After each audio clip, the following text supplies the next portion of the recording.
La diferencia entre esterilidad e infertilidad es algo que a la gente le importa mucho cuando en realidad son dos términos muy similares. De hecho, solo en España y en algún otro país de nuestro entorno se hace diferenciación entre estos dos términos. Generalmente, a nivel internacional y sobre todo en el mundo anglosajón, es mucho más popular el término infertilidad, y con esto suele hacerse referencia a todos los problemas que tienen las parejas para poder reproducirse. En cambio, en España seguimos manteniendo estos términos y esta diferenciación, que es bastante clásica ya.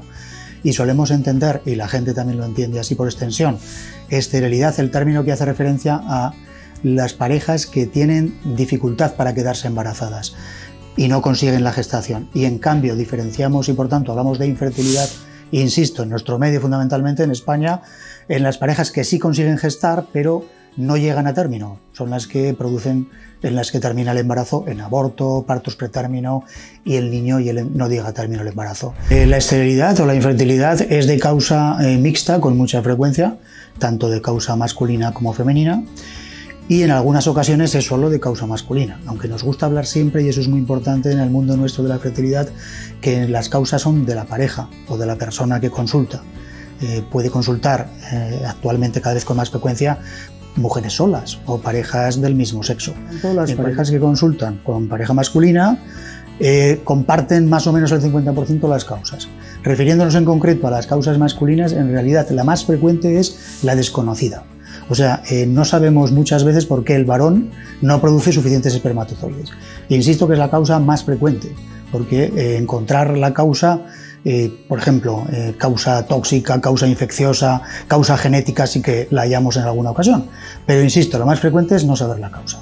Pero como he enumerado al principio someramente, podemos encontrarnos con causas genéticas, quiere decir un varón ya desde el nacimiento no produce su epitelio germinativo testicular espermatozoides y por tanto se manifiesta con una esterilidad de pareja que nosotros diagnosticamos y nombramos como azospermia. Hay otras muchas causas menos frecuentes que la azospermia, que no es que no tenga el varón ningún espermatozoide en el eyaculado, sino que tiene pero insuficientes. O sí que tiene bastantes pero se mueven muy mal, que es casi tan importante como tener pocos. O sea, la falta de movilidad, que se considera astenospermia, es una causa muy frecuente, yo diría que más frecuente que la oligospermia, y que probablemente tiene mayor importancia. Un espermatozoide que se mueve muy poquito denota o es un signo de que ese espermatozoide tiene una capacidad de fecundación disminuida. Por lo tanto, a veces nos importa, aunque haya menos espermatozoides, que se muevan bien, que al contrario. Aparte de la causa genética que he enumerado, pues clásicamente se conoce los tóxicos ambientales o alcohol, tabaco, etcétera, que influyen negativamente. Cualquier tipo de fármaco en potencia podría intervenir, y también las causas infecciosas, determinados microorganismos que producen infecciones de las vías seminales. Pero insisto, además de todas estas causas posibles, en realidad la desconocida es la más frecuente. Las causas de infertilidad femenina, que en su conjunto más o menos determinan el 50% más o menos de las causas de las parejas que consultan por infertilidad o por esterilidad, las más frecuentes entre estas causas actualmente, que es un fenómeno que hablamos incesantemente del mismo porque creemos que tiene una importancia capital, la causa más frecuente actualmente es el retraso en la edad de la mujer para ser gestante. El retraso conlleva un defecto, un descenso del número de óvulos, y por tanto actualmente en la consulta lo que más diagnosticamos es no quedarse embarazada una pareja porque la paciente tiene más de 35 años. Más de 35 años en general, porque hay pacientes con 37 o 38 años que todavía mantienen su capacidad reproductiva bastante bien. Pero en general, a partir de cierta edad, que suele ser en torno a los 35 o 38, el descenso del número de óvulos es lo que conlleva una mayor incidencia de infertilidad. Y aparte están las causas más clásicas, como conocemos todos. Por ejemplo, la endometriosis es una enfermedad muy frecuente en la mujer infértil, de aproximadamente del 20 al 25%, incluso en alguna revisión en la literatura médica se habla de que puede ser la endometriosis la que está detrás de la infertilidad de la mujer. Y otras causas clásicas, pues la obstrucción de las trompas, el factor tubárico, factores ovulares, el síndrome de ovario poliquístico. Es un conjunto de causas clásicas que siguen estando todavía y seguimos diagnosticando, pero actualmente, como digo, están superadas con mucho por ese factor importante que es la edad ya avanzada en términos de fertilidad, no de vida de la mujer. Avanzada en términos de fertilidad hablamos de una mujer de más de 35 años. Obviamente, una mujer de más de 35 años es muy joven, cuando su esperanza de vida actualmente es de 90 años casi. Efectivamente son mujeres muy jóvenes, pero desde el punto de vista reproductivo, a partir de los 35, el envejecimiento ovárico es un hecho y es la causa actualmente más frecuente de infertilidad femenina. Comentamos que la edad biológica por excelencia, insisto, biológica, no social, para que una mujer pueda reproducirse son de los 20 a los 25. ¿Y por qué? Pues porque la mujer nace con una dotación, con un número de óvulos muy importante que va gastando desde el momento incluso de antes de nacer. Ya la niña intraútero, aunque parezca una cosa inverosímil, ya está gastando óvulos. Además, los óvulos, en cuanto se empiezan a gastar, desgraciadamente, para el interés reproductivo humano, se van gastando primero los óvulos mejores, los que cromosómicamente son buenos. Quiere decir que una mujer con 20 años ha gastado ya bastantes óvulos, pero la mayoría que todavía tiene, la proporción de la mayoría que tiene son bastante buenos. Pero una mujer a los 35 años ya ha gastado muchísimos más óvulos, como es lógico, porque cada mes aproximadamente una mujer viene a gastar unos 400 óvulos, pero es que además no solo es que tiene menos óvulos merced a los que ha gastado, sino que el problema es que los buenos, los óvulos buenos, por decirlo así, cromosómicamente buenos, los ha gastado al principio. Entonces, de los 20 a los 30 años, casi todos los óvulos que está gastando son buenos. Y por tanto, a partir de los 35 quedan un número a veces bastante importante de óvulos, pero con anomalías. Por eso una mujer que sigue ovulando perfectamente a los 40 es muy difícil que se quede embarazada, porque la mayoría de los óvulos que produce son anómalos y por tanto no se fecundan y no producen un embrión. De hecho, la mujer hasta que tiene la menopausia, hasta los 50 años, sigue teniendo óvulos, porque en el momento que deja de tener óvulos, llega a la menopausia. Por lo tanto, una mujer con 45 años puede ovular perfectamente, e incluso todos los meses. En cambio, es muy difícil que se quede embarazada, porque a partir de los 35, insisto, la mayoría de los óvulos que produce la mujer ya son anómalos. Pasa lo mismo con las técnicas de reproducción, es algo extrapolable a la fertilidad natural. En fecundación in vitro, una mujer de 25 años, casi todos los óvulos que obtenemos son de buena calidad, se fecundan bien y la tasa de gestación es altísima. En cambio, a los 40 años, la mayoría de los óvulos que obtenemos, aunque sea el mismo número, probablemente sea un poco menor, pero aunque sea el mismo número, la mayoría son anómalos. Se van a fecundar mal y por tanto no se van a implantar y no vamos a obtener la gestación. La endometriosis tiene una relación muy directa con la infertilidad. La endometriosis, hemos comentado en algún otro foro, que es muy frecuente en todas las mujeres, pero fundamentalmente frecuente en las mujeres que tienen problemas de esterilidad. De hecho, aproximadamente, según en la literatura médica, aproximadamente se describe que el 20% de las mujeres que consultan por infertilidad tienen endometriosis. O sea, es una patología muy frecuente en la mujer infértil y que incide directamente en aumentar los problemas de fertilidad o en que la mujer quede gestante por diversos mecanismos.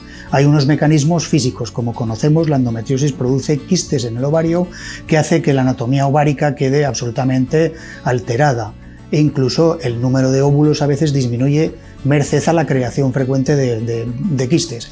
Pero no solo quistes, la endometriosis a veces se implanta en partes muy distantes al ovario y por tanto no tiene ninguna influencia en el ovario, pero como enfermedad inmunológica que es, produce una serie de mecanismos que dificultan todo el proceso reproductivo, la ovulación, la implantación, el desarrollo embrionario, la posibilidad de abortar. Por tanto, la endometriosis influye negativamente en distintos aspectos y ámbitos de la fertilidad femenina. Y una mujer que tiene endometriosis, y en todas las mujeres es muy importante, como decimos de manera incesantemente, que intenten gestar en la medida de lo posible, antes de lo que probablemente hayas pensado, que no dejen el proyecto reproductivo para los últimos de sus proyectos vitales, sino que intenten que sea, si puede ser, de los primeros o por lo menos de los intermedios. En una mujer con endometriosis todavía con más énfasis lo decimos. Una mujer a los 25 años con endometriosis muchas veces, si no es una endometriosis muy agresiva, pues puede mantener su estructura anatómica bastante íntegra, pero a los 35 años puede que ya sus ovarios estén bastante mermados desde el punto de vista anatómico y de su capacidad de tener óvulos. Por tanto, si en todas las mujeres es importante no dejar para muy tarde, no postergar demasiado el intentar gestar en una mujer con endometriosis, para mí especialmente mejor y con más motivo todavía adelantarlo. Comentamos los ginecólogos reproductólogos con frecuencia. En este sentido puede parecer un poco decepcionante e incluso preocupante. Puede quedar una idea de preocupación en la mujer, como que si no se ha embarazado a los 30 ya no hay manera, que no se va a embarazar nunca. Desde luego no queremos dejar esa sensación catastrofista. Todo lo contrario, afortunadamente actualmente tenemos muchos medios técnicos, sino para paliar siempre en todos los casos el problema, sí en la mayoría de los casos. O sea, creo que quede ese mensaje de esperanza, que no es todo tan catastrofista, ya que nuestra sociedad va conllevando por muchísimas causas el retraso de la maternidad. Creo que tiene que haber una esperanza, porque afortunadamente contamos con una tecnología que no disponíamos hace unos años. Y anteriormente sí que una mujer de 38 o 40 prácticamente o se quedaba embarazada espontáneamente o ya no había ninguna otra solución. Y hoy en día no, hoy en día afortunadamente tenemos muchas técnicas, mucha tecnología disponible para las pacientes para que en cualquier edad, con distintas técnicas, la probabilidad de embarazo es muy alta y desde luego siempre hay esperanza.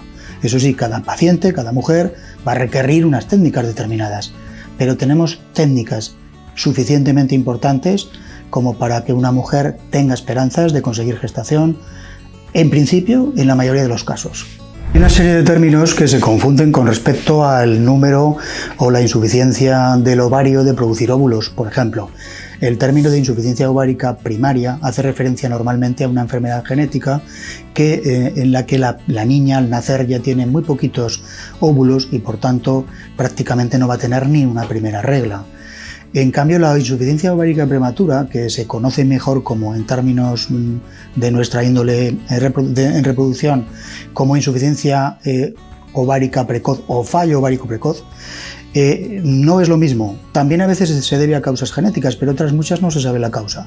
Consiste en que una niña tiene una dotación de óvulos más o menos normal, tiene la regla a una edad más o menos normal, gasta muy pronto sus óvulos y en un momento muy temprano de su edad, en torno a la década de los 20, prácticamente se queda sin óvulos.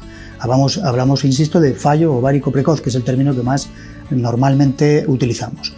Y estas patologías hasta hace muy poquito no tenían ninguna solución, salvo el tener que adoptar terapéuticas de estilo de la ovodonación, de la donación de óvulos.